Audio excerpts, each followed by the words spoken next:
Hey everyone, Todd Peak Appliance Repair here.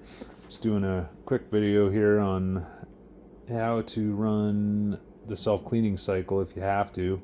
We're always telling people to not do so because the oven components aren't necessarily engineered to handle those kind of temperatures, but it's they don't like to hear that because it doesn't really clean very well. Scrubbing by hand doesn't quite get you this sheen type clean that you're really looking for. Basically, it gets so hot and it incinerates everything. So after running a clean, you always want to, vacuum this stuff up. The less shaking this around, the better off you are. So, but here's what I do. I can't really take credit for it. I've seen property managers do this in the past because, again, it blows things up if you run self-clean. But additional airflow is definitely key. So this here is actually my range. It's probably about 25 years old. It's a pretty nice unit, GE profile, but it doesn't have a thermal cutout. So the main control here is what's susceptible to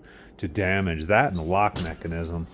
And parts on this machine, they don't really make them anymore. So usually what we see a lot of is these lock mechanisms. They're only on plastic bushings, so it'll get so hot in here that at the end of the cycle, the door won't unlock. This mechanism will melt, actually, and which isn't a huge deal. You could always get a new one, but like I said, they generally just keep breaking over and over again. So, and the controller on this unit is not, they don't make it anymore. So you can get them rebuilt, but yeah, it costs money. So what I did is I ran it. I didn't pull the oven out. I've seen managers do that before and pull it out, and that's definitely a good idea, but the fit here is a little funky. It's kind of tough to get it lined up, so I didn't want to do that. And so what I did is I don't have these on now, but I used just a regular box fan here and then another fan here, because what happens is there's a cooling fan built into the machine. Now it doesn't really move that much air. The newer ones are a bit better. This one doesn't move much at all, and it comes out of this port here. So plus the fact that this fan is 25 years old, it's probably caked up with grease.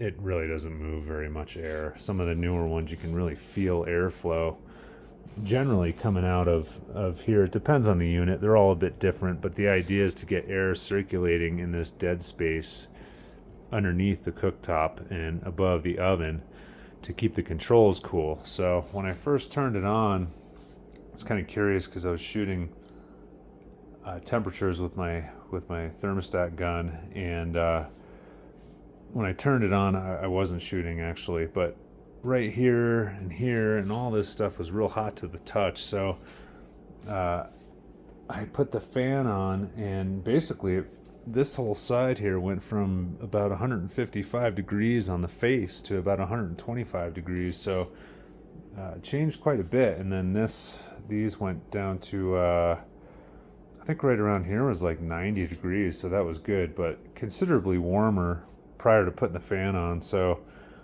it's all about airflow. You could see smoke coming out of here from incinerating. There's, it's an older door seal, so it doesn't seal up great. It seals up pretty good though. Over the years, I put hinges on it and replaced, different, I think a couple elements have blown out at different times, but I mean, the machine's still in pretty good shape, so I just want to keep it going. Newer hinges, everything's good, but as you can see, it does a pretty good job cleaning as opposed to using like whatever degreasers or oven cleaners. So this would be the only way I'd really recommend running the self-clean. This cycle, the shortest one on it was 3 hours. I've seen some of them 2 hours. So if you're going to run self-clean, I'd definitely go with the least amount of time possible and set up some auxiliary cooling fans, because it really does make a considerable difference and it may save your oven. So hopefully that helps, and give us a thumbs up or comments if you'd like, and we'll see you at the next one. Have a good day. Thanks.